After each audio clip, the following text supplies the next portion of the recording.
4 of diamonds. Thank you.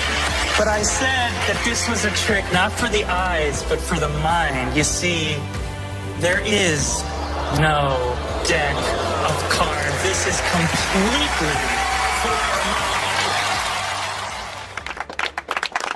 I was doing a show recently and somebody says right in the middle of the show, hey, when you're done with that trick, can you do a trick for this guy? And I thought, it's a weird thing to say because I'm doing magic for everybody.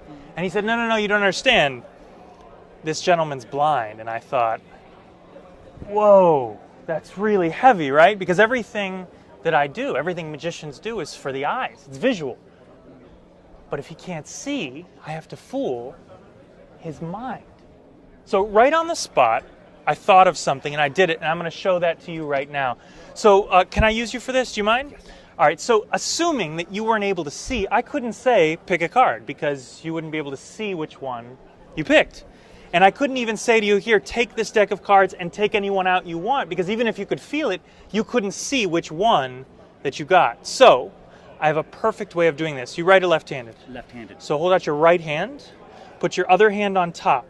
You have 52 possibilities between your hands. In a moment, I want you to think of one. Not yet. I want you to do it like this. First, think of the number. You got a number? Yes. And then think of the suit. So now you can think of them together or separately. You got it? Yes, sir. And what's your name? Ben. Ben. We got a perfect situation. Ben is thinking of a card. He didn't have to say it.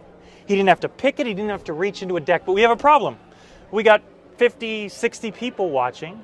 Only Ben knows what the card is. All of you need to know what the card is, or I can't fool your mind.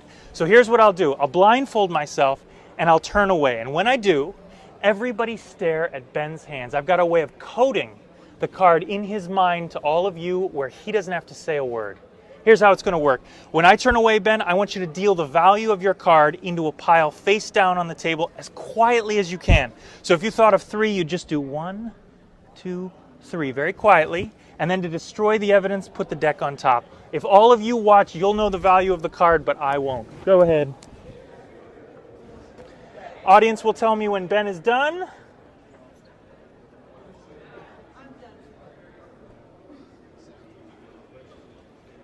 Ben's done. All right.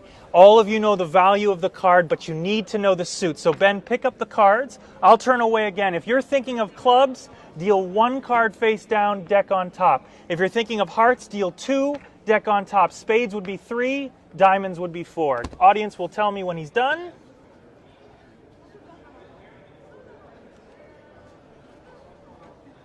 Done. Perfect. Think of this situation.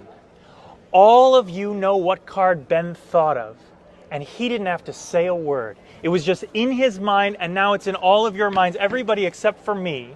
And the question becomes, how can I find a card for someone's mind? And I'll tell you how. I'm going to do it by feel. I'm going to do it by feeling for the one that feels like yours. Like this.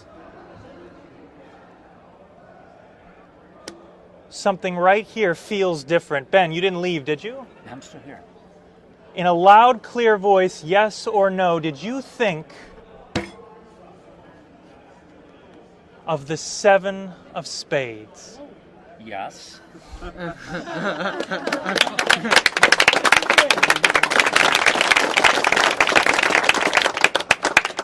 Is this the 7 of spades?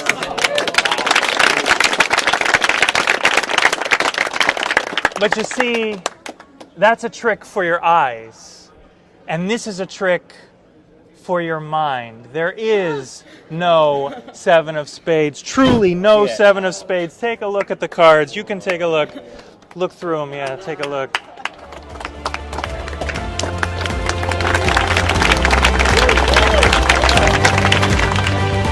think I can say without giving anything away, I absolutely did not do a deck switch. You did not do a deck switch?